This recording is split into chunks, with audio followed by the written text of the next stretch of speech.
KILR Killer Game.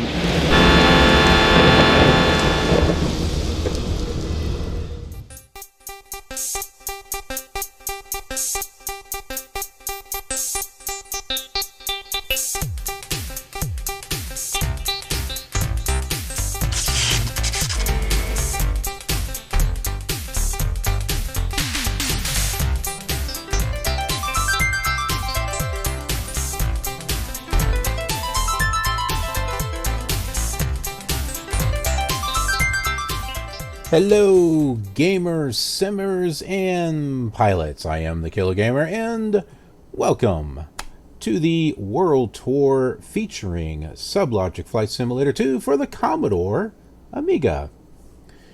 Alrighty, so let's talk about where we are and where we're going and what we're doing and how we're doing it and all that other good stuff.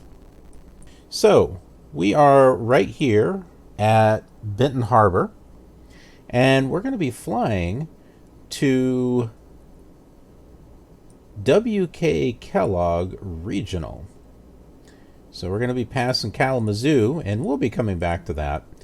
But we're going to fly over here, and that is pretty much at Battle Creek. So if we tune in the 109.4 and head directly there, that should be good enough. I think it's close enough. I don't think we need to tune in anything else. So, well, I suppose we could tune in KILR 116.6, head directly here, and then head to Kellogg. So, well, I don't know. That's a thing.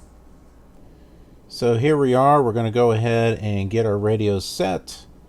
116.8 for 116.6, so that way we can get nav2 set up.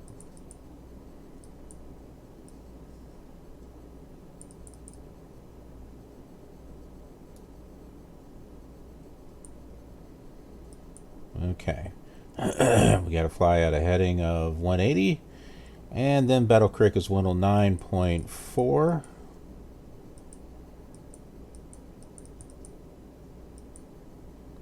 Okay, 60.9 miles.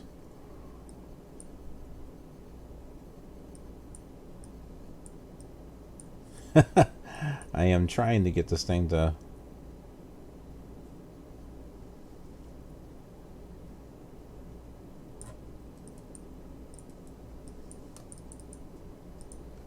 Okay, well, it looks like it's pretty much the same heading, so, well, that works.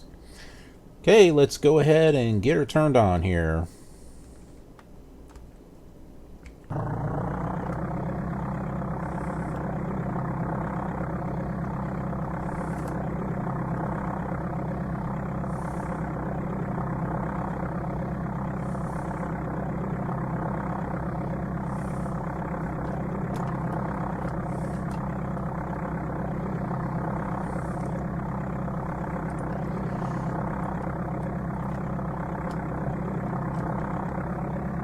And we will start to move out here. And I figured out all my controls because I have this little cheat sheet thing from the actual box.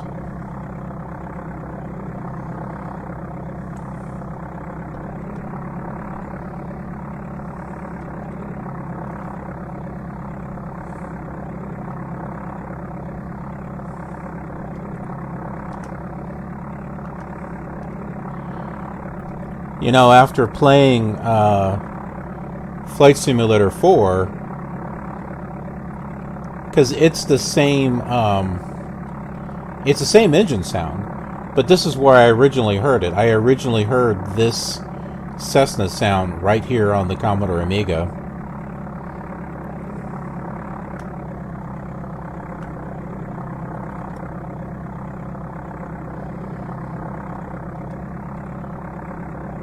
But there's no other sounds. I don't... Just... as opposed to the Microsoft Flight Simulator 4. Once you have the sound and graphics update, that is.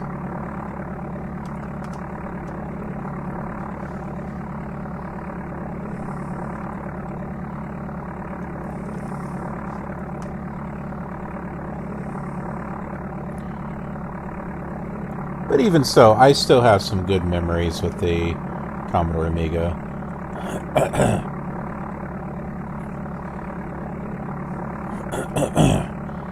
Heck, this is one of the first games that I got for my Amiga 500 when I first got it. Because I really liked Flight Simulator, and I absolutely had to get it for the Commodore Amiga. I mean, the color was much better, the animation was better. The center lines were big, they weren't just lines. Nowadays, that's just really too big. I mean...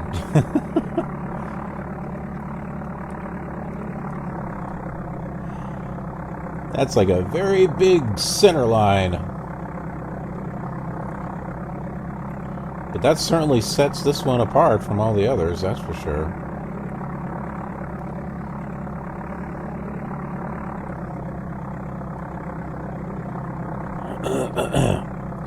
Alright, let's get turned here.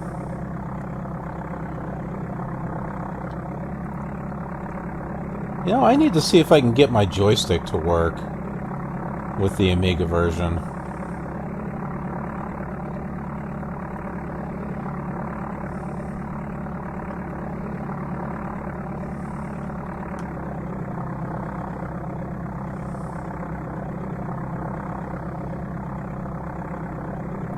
Okay.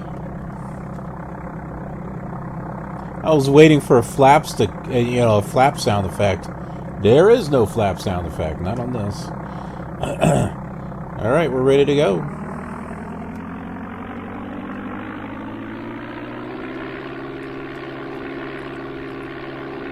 One thing's for sure, when you raise the throttle, it sounds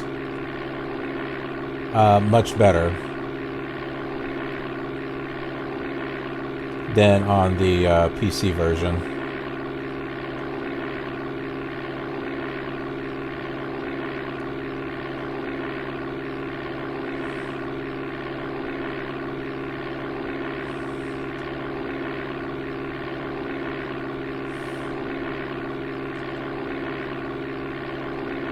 That was not the landing gear.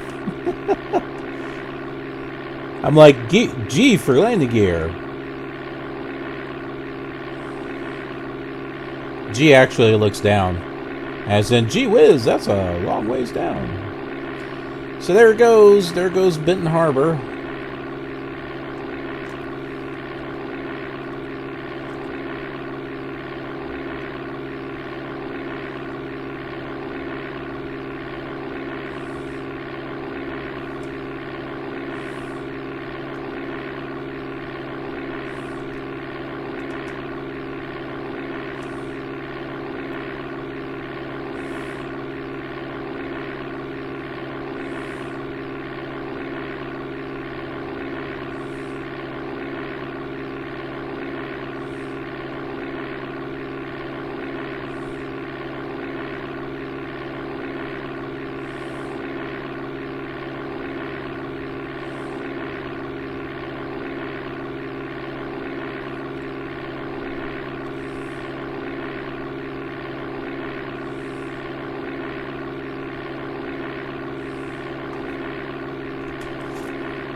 So off we go.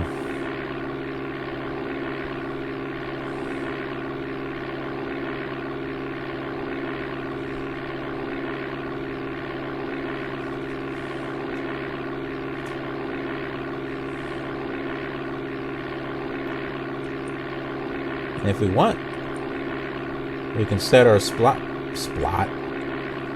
plane, possibly.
Okay, we're going to level out here at 3,000.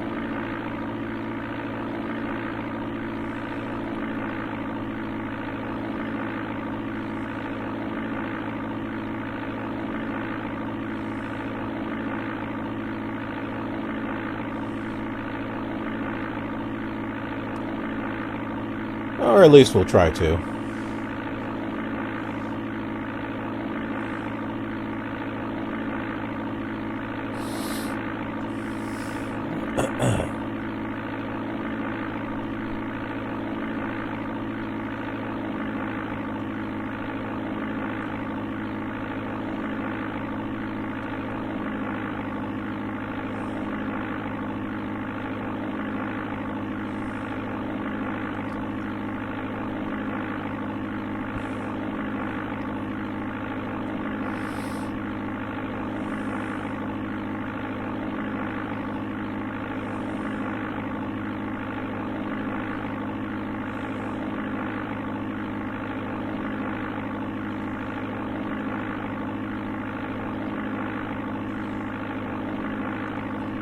I am still going up, even though I've got the throttle down.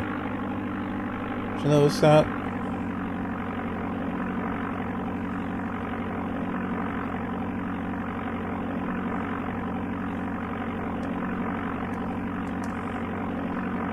That is Lake Michigan back there.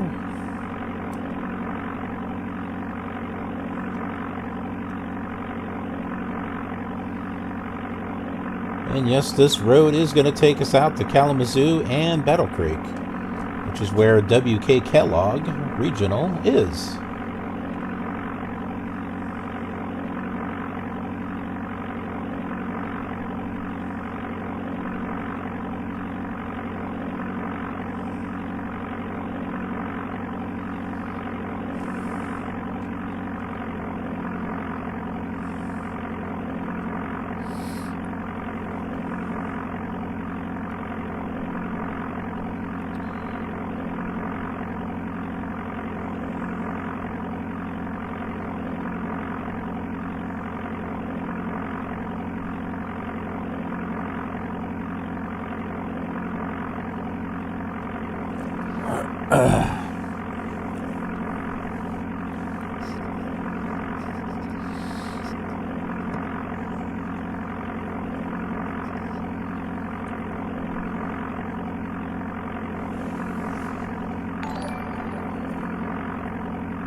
Shot 971.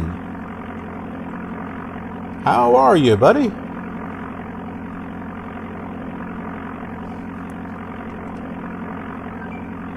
Glad to have you with me here on this retro flight with a retro computer, the Commodore Amiga. Specifically the Commodore Amiga 500. Well, it's an emulated version, but that is what I'm emulating. Is an Amiga 500, which is the original machine that I had. I still have that machine too. It doesn't work, but I still have it.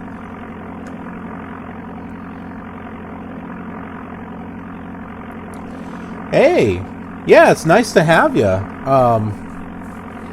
over here, and I'm glad you're loving the stuff on over on YouTube. And you're here as I'm recording the next set of episodes for the Commodore Amiga for the World Tour. So, welcome to the show. You're still using your Amiga. That's cool. Do you use it for like internet or graphics, video editing? I had played games on mine, and then I kind of got away from the games because I was doing editing and stuff with the video toaster. Eventually got an Amiga 4000 and was doing all the color transitions, and I got the video flyer to do all the non-linear editing and stuff. That was pretty cool at the time. Very outdated now. It was fun to use, but I wouldn't go back to it. I've got so much more flexibility with Adobe Premiere because I can layer stuff.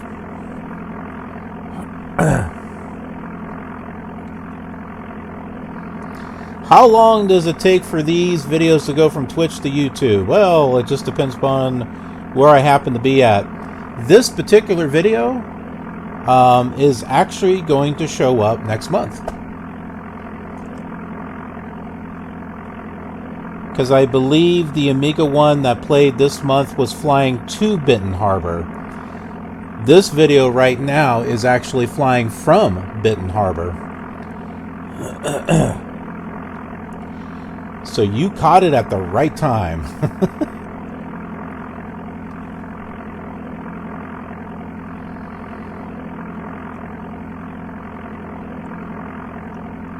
They still have BBSs? I didn't know they still had BBSs. That's cool, though.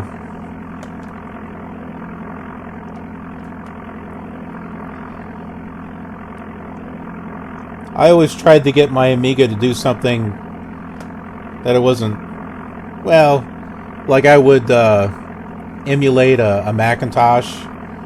I had like the implant board, but I also had Shapeshifter. I don't know if you remember those emulators or not. And sometimes the implant board worked well for some Mac stuff, and sometimes Shapeshifter worked better. It was kind of weird.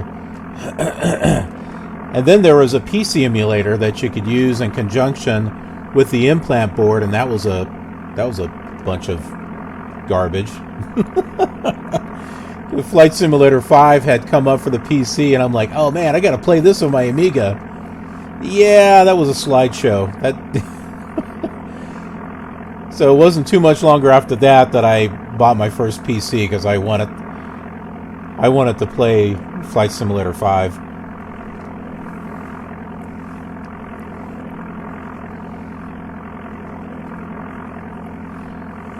That's good. Yeah, I'm glad that that this video is helping. It's not too bad. I mean, as far as the simulator goes.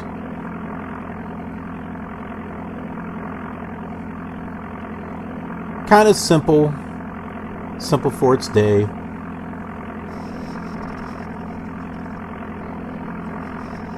It was pretty sweet. I still have that video toaster, and I have the video flyer. As a matter of fact, I think I have 2 of them. Because I had a friend who was in the editing business. He's a much older guy. I don't even know if he's still alive anymore, but he moved on to the PC and the toaster flyer for that. And he gave me his 4000 tower. I haven't even done anything with it, so I still have it. Keeping it as a memento to my friendship with him. He was kind of an old-timer editor. He had the VHS decks, and he had the old style equipment of editing, so he used that in conjunction with the Amiga.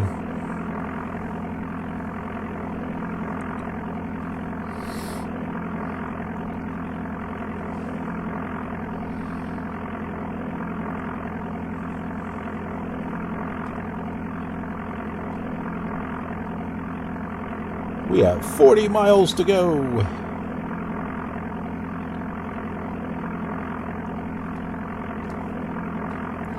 It's funny, as I had pulled out my actual copy of the Flight Simulator for the Amiga, so that way I could figure out what all the keys were, because they're half of them are different than the PC.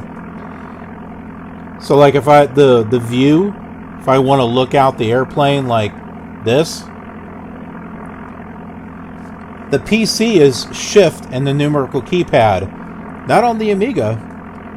The Amiga, it's the center of the keyboard, G being the center, and RTY, FH, VBN, which is the same exact keys that's used for the Commodore 64. So I think that's maybe why they did that.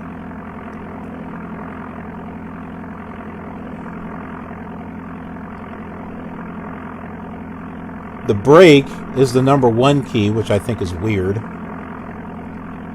The elevator trim is the 9 and 0 key, or basically the 2 parentheses. You know, instead of it being on the numerical keypad. It's just kind of weird. I don't know why they did that. So it's funny, whenever I move back and forth between these simulators, I have to kind of readjust my way of thinking as far as the controls go.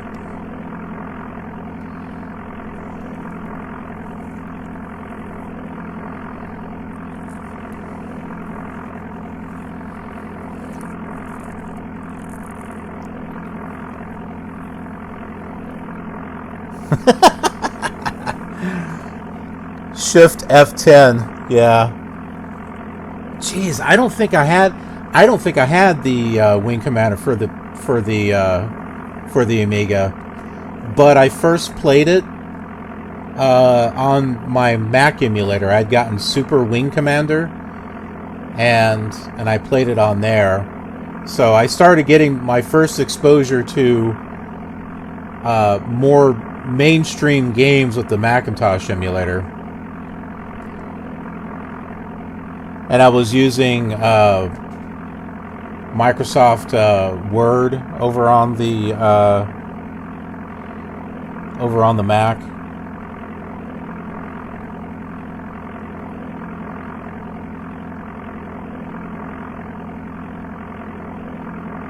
I can't imagine trying to do it today.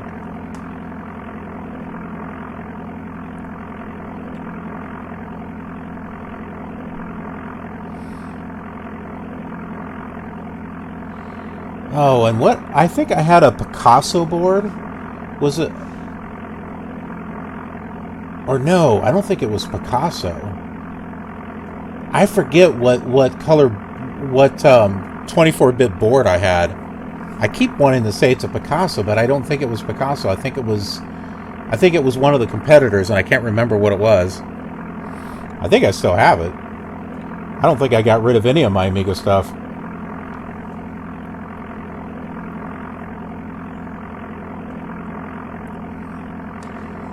Super Wing Commander is pretty much the same as the first Wing Commander. I think it has like maybe some extra levels on it.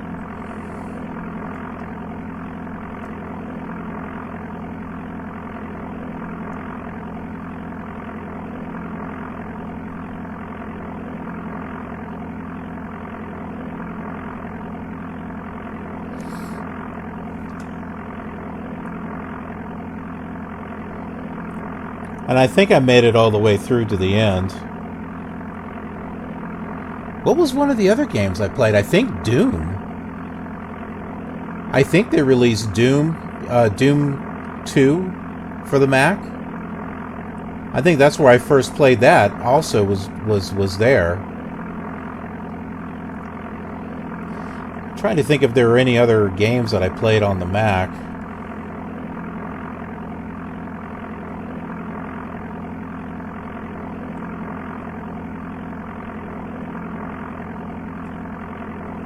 I don't know, once I moved to the PC, I really wasn't using the Amiga much anymore, except for, you know, editing and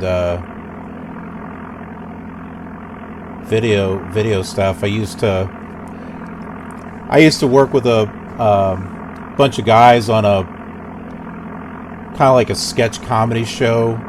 It was for our local public access station. And we had a good time.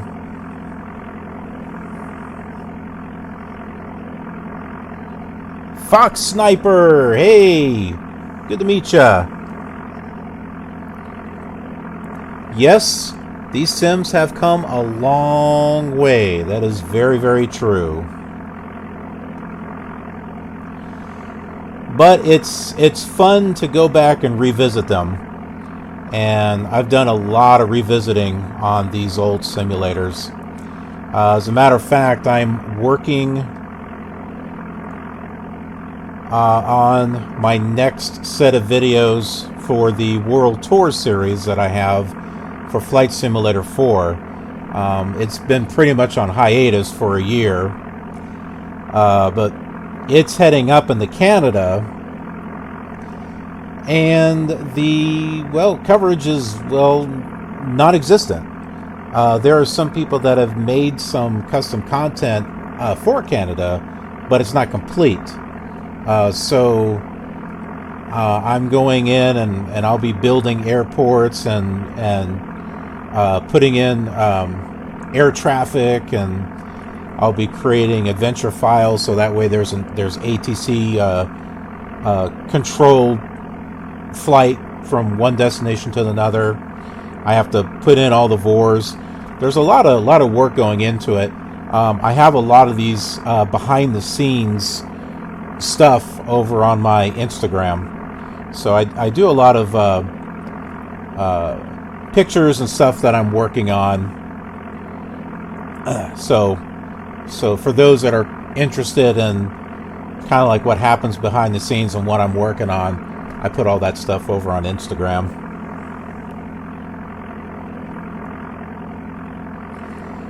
Do I have any old tapes of that show? Somewhere. I'm not sure, Whaler.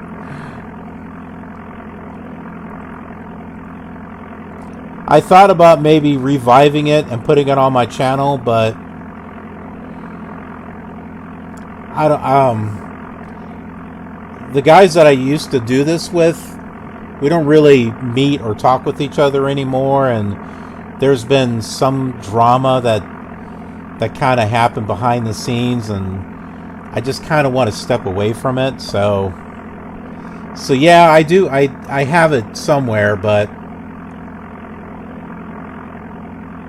it's just one of those things that you just kind of want to leave alone. You don't want to bring it back up. I've put it behind me so many years ago.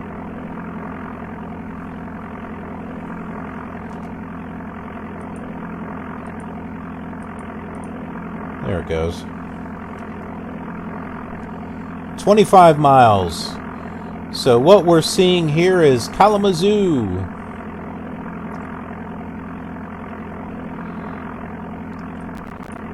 And for everyone that happens to be joining us, we'll just throw this map up here. Oh my goodness, there's a bunch of nasty noise. That's because we went over... boy, that sounds horrible. Hold on a second while I do... Oh my. Okay, well hopefully that didn't crash. So we started off here at Benton Harbor. We're passing Kalamazoo and we're heading over here to WK Kellogg. So that is what we're doing there.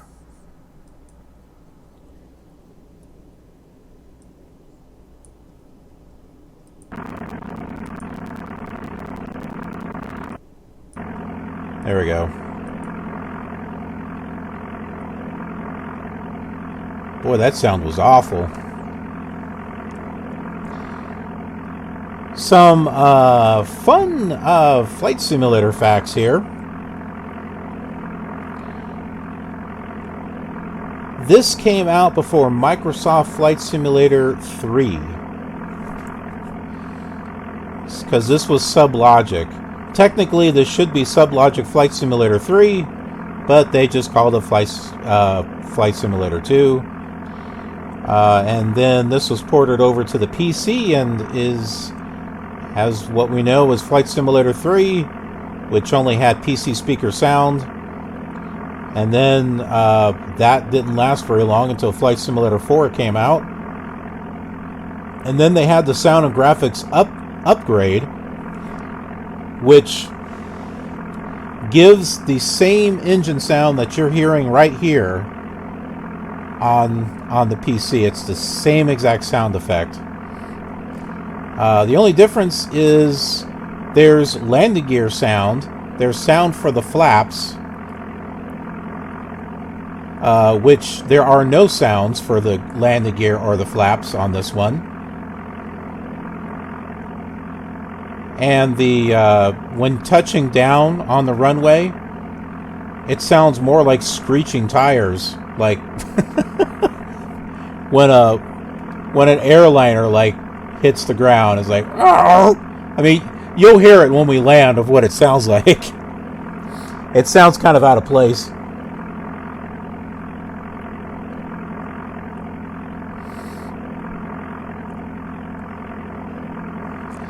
Oh yeah, I've been doing some calculating as far as what I've got planned as far as the World Tour Series, and I do believe that we'll get to Detroit by the end of the year.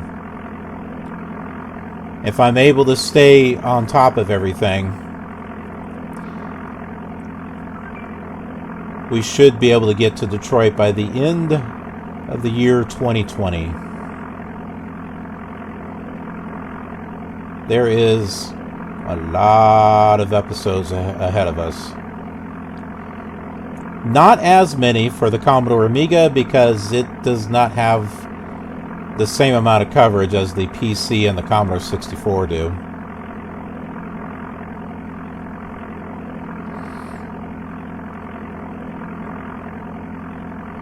So this nice yellow patch that we have here is Kalamazoo. It's all made out of hay. Hey, it's Kalamazoo!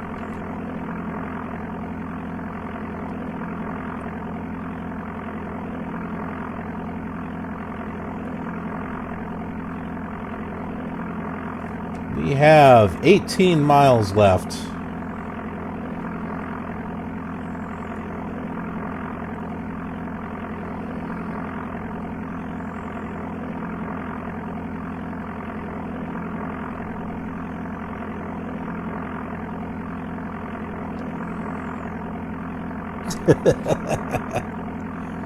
Yeah, well, you know, this was done back in, what, the year 1987? I think that's when the Commodore Amiga 500 came out, was 87.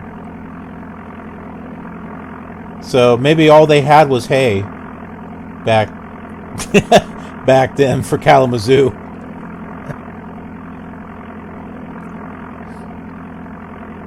Nah, it's just the color polygon they use for the city. But I remember that when playing the Commodore 64 version for so long and seeing, you know, dark gray, it was kind of nice to see different colors, to see more colors.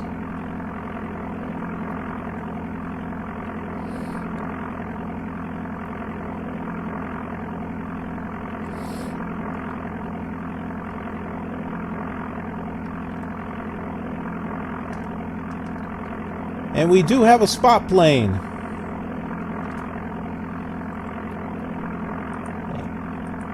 We can kind of change this a little bit here. Let's see. Spot altitude.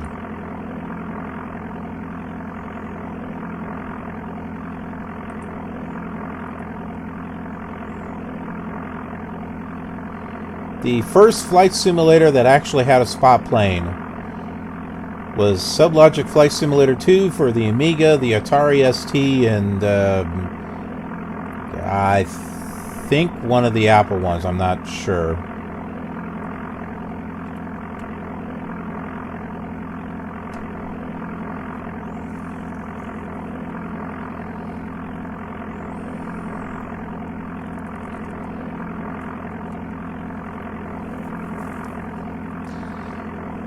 Yeah, for 1987, it wasn't bad at all.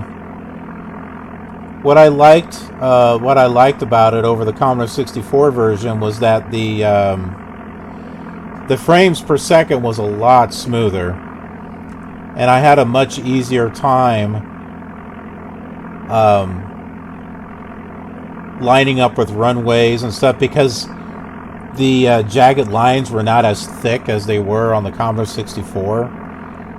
So it was easier to make out the airports and the runways. And the center lines are like fat. They're like fat center lines. The Commodore 64 was just like a spaghetti line for a center line. And no matter how you tried to line up with it, you couldn't. I mean, the line just kept wiggling back and forth. Not on this one, though.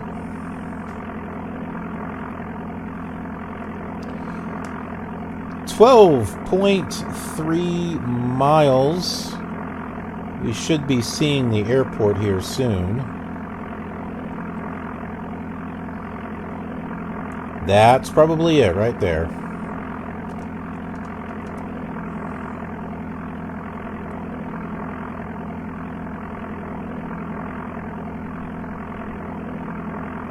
We'll head over here.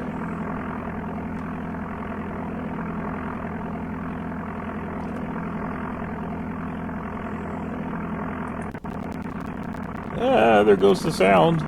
It's because I'm clicking out of the,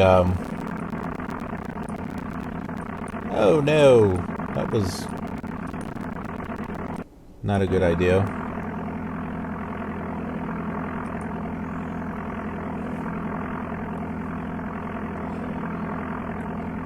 I was looking to see if there was an ILS or something.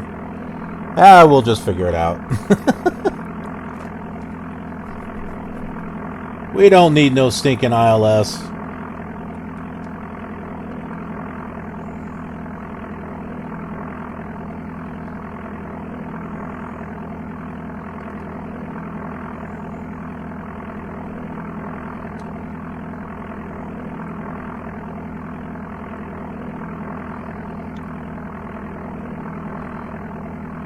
Let's see. Under 10 miles. I'm not sure where I learned it from. It might have been the Commodore 64. But I've always kind of gathered that once you hit 10 miles, start lowering flaps.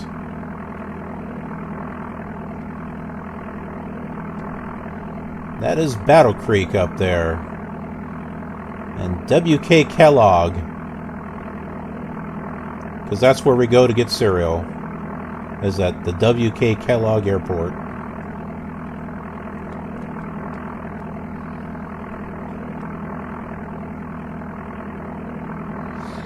I don't think I ever got FA-18. I did get Jet though.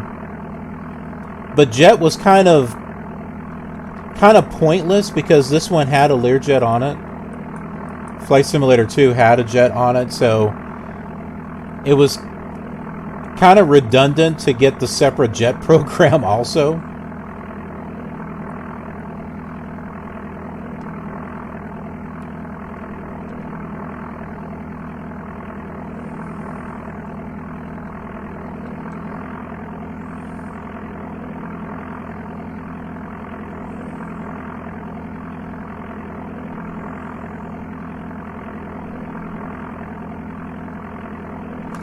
Alright, what's the map here?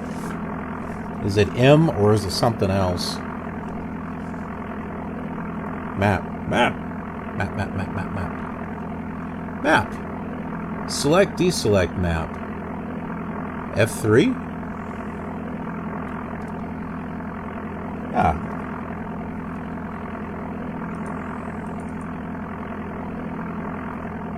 This helps.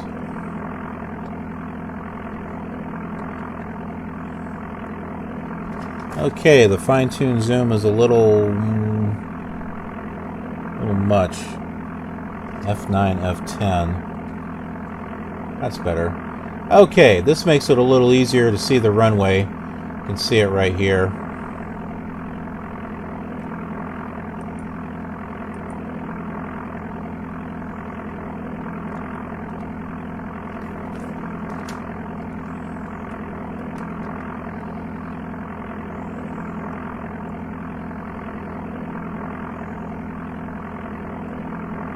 Oh.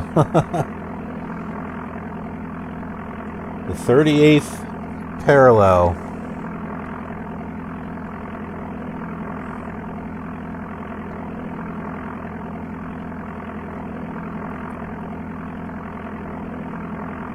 What's that northern parallel? There's like X-Plane. The coverage only goes so far, and then it's like all water after that. It's like the airports are there, but it's all water. I forget which parallel that is. I am going to wind up stalling if I'm not careful here. Maybe I shouldn't... oh, landing gear. Dang it! It's not G. It's U.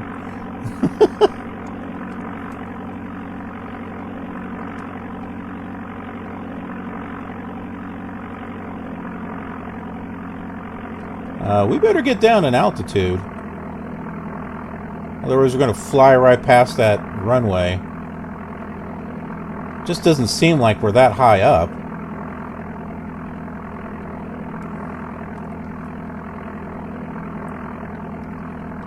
Anyways, I had bought an add-on for X-Plane that fills in everything above that parallel. I keep wanting to say it's 96 parallel, but I don't think that's right.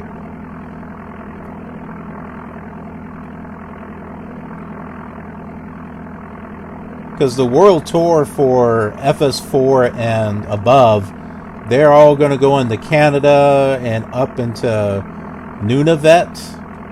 Is that the name of that territory? And they are going all the way north. And then we'll be coming back down, going through the Northwestern Territories. And then finally it will come back into the States. And then it will meet up and follow the same path that these old flight simulators are doing. So they will eventually be going this same route and heading to Detroit and all that.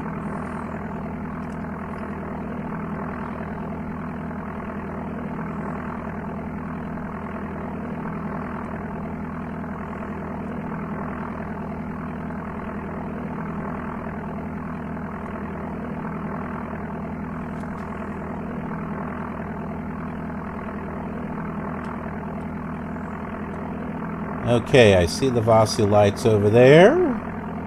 We got red over white. That's good.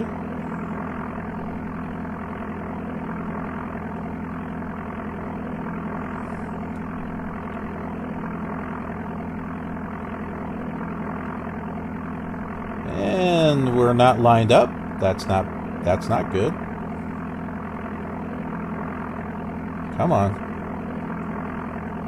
Get lined up. Get lined up. Let's move right on over here.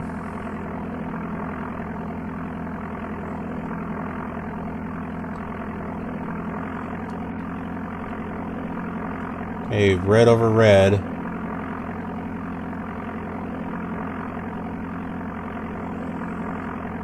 Oh, jeez. I forgot. I'm trying to adjust my trim and it's the wrong keys that I'm hitting.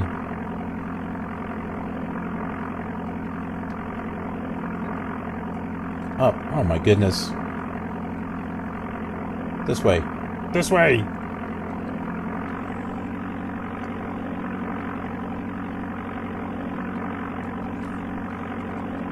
We might be landing early here.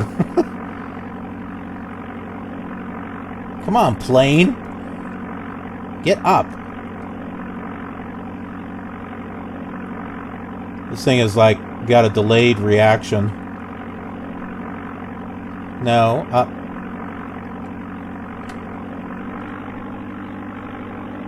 There we go.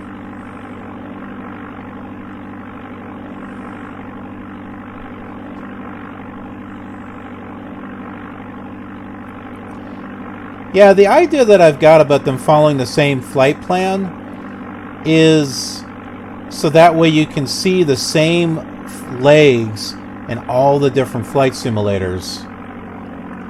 I mean, overall, we know what the difference is between them, but it's something else when you get to see how each simulator has its own take on something. So, for example, flying to Detroit. how does it look in Flight Simulator 2 as opposed to Flight Simulator 2000 as opposed to X-Plane, or eventually Flight Simulator 2020.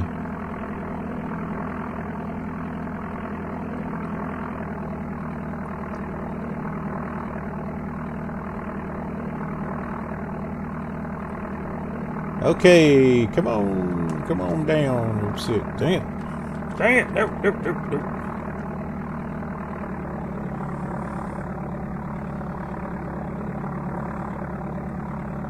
Do not stall. Do not stall. Do not stall. Very carefully. Very carefully. See how thick these center lines are?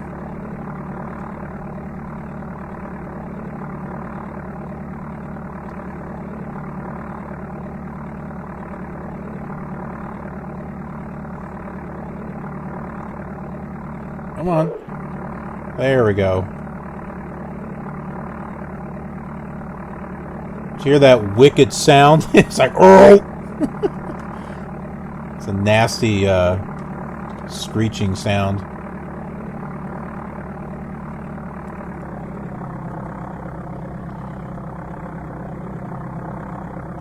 Okay, let's see. Do we have...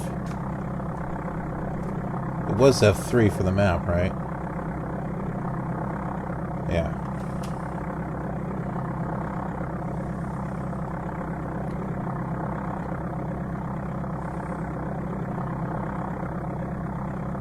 Okay, I see the fuel box.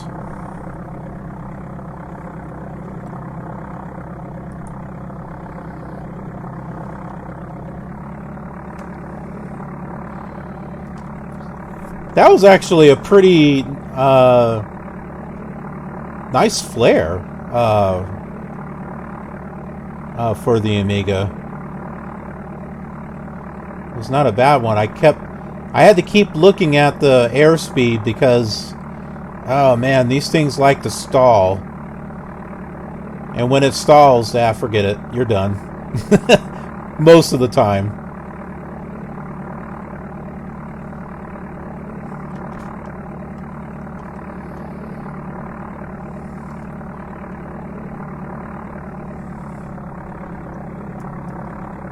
This is another thing that's interesting. This has two different types of rudder controls. There's the rudder that's on the numerical keypad, which is the yaw. You know, like yaw, this is a plane that we're flying. But as you can see... Oh, okay, never mind. Oh, okay. The other one's not working. That's why.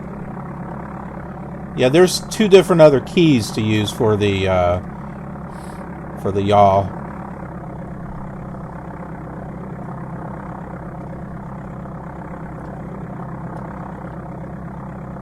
Okay, yeah.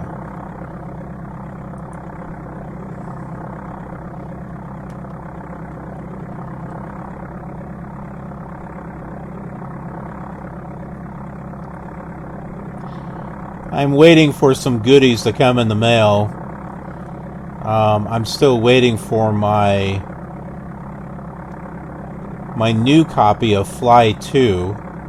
It's actually a boxed copy. And supposedly it has a second disc with scenery on it. So I'm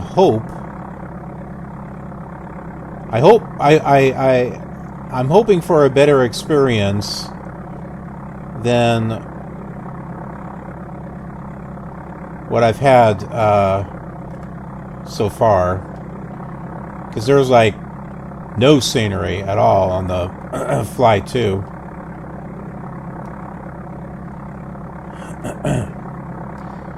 I've also got Aircraft and Scenery Designer, which can work with Flight Simulator 98 and 2000.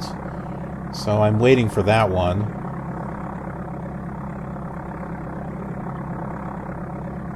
And I finally got something that I can make dynamic air traffic with Flight Simulator 5, which happens to be this FS Action Scenery. It's a brand new copy, too. And that is a really thick box. And it works on Flight Simulator 5, 95, and 98. I don't really need it for 98 because I've got FS Traffic, and that allows you to record air traffic. Although I think you can do more stuff with the FS Action, but I won't know until I dig into it.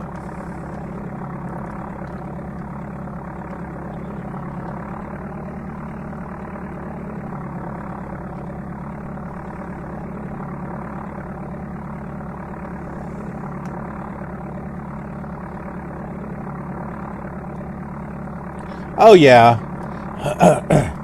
this has always been my thing when playing Flight Simulator. If there were taxiways and stuff, I like to go and park it.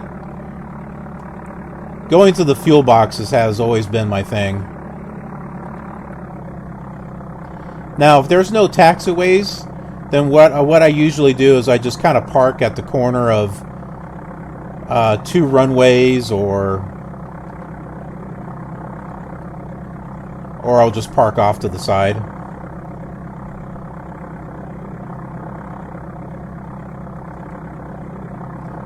And likewise, when I make air traffic for Flight Simulator 4 and what I've done on Flight Simulator 98, and I have a short video of what I've been working on my Instagram. I show the air traffic and everything that I was working on with it, and so when I record the air traffic, I do it to where the plane is parked, and it will back up and taxi to the runway and take off, and then I'll do the same thing when the planes are coming in for landing. They'll land and they'll go park. I try to give it a nice little believability to it, rather than just putting a plane on the edge of the runway and just taking off. I like to enhance the experience as much as I can.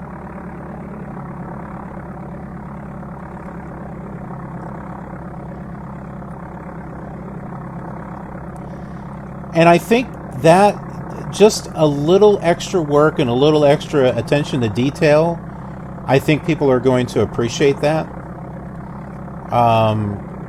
in the long term.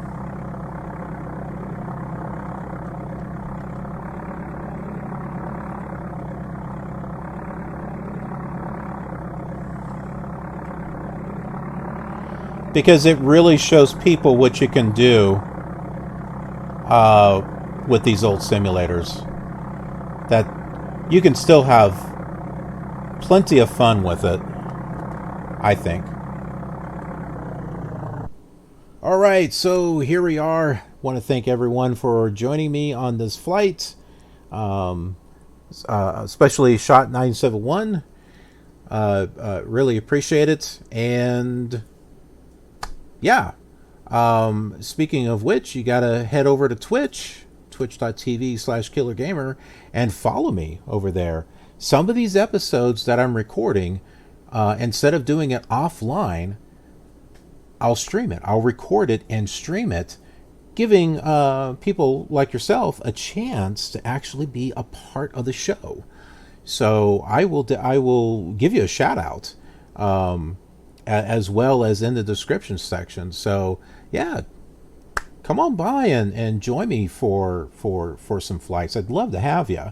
I mean, it'd be just like if we were inside of a real plane. Well, this is not really a real plane. This is probably far from it as far as the simulator is concerned. But, with a little bit of imagination, we can, we can chat and have fun and talk about things and come up with ideas and all kinds of stuff. I've had some great streams with people, so I love the company. So hop on board the airplane with me and let's go fly together. So twitch.tv/KillerGamer, and social media is a thing.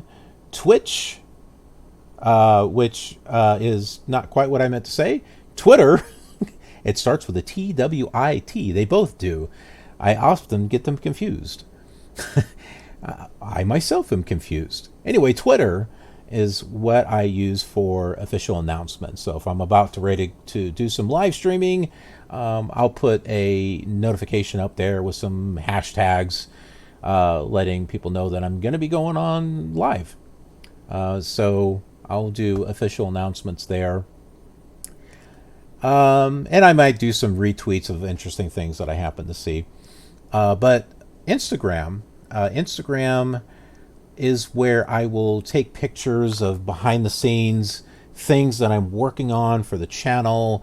I do a lot of pictures and stuff of the flight simulator stuff that I'm working on, things that I'm testing, things that I've gotten, work that I'm doing on the World Tour series for the later simulators. Some of them just take a lot of work as far as what I want to do with it, but it'll give you a chance to see the work that goes on behind the scenes. And plus I'll take pictures of my cats, and sometimes just some personal things, not too personal. I'm not like that. So yeah, if you're interested in seeing some behind the scenes stuff, head over to Instagram and follow me there. And Snapchat is just silly fun. So there's that as well. But anyways, I appreciate you guys. You guys are awesome, always awesome. I'm glad to be here for you. I'm glad to have this opportunity to be able to do these videos for you. And you mean a lot to me. Y'all mean a lot to me. So thank you once again for being here and watching the video and being a part of the KILR community. I will see you on the next leg of our journey. Have a killer awesome day.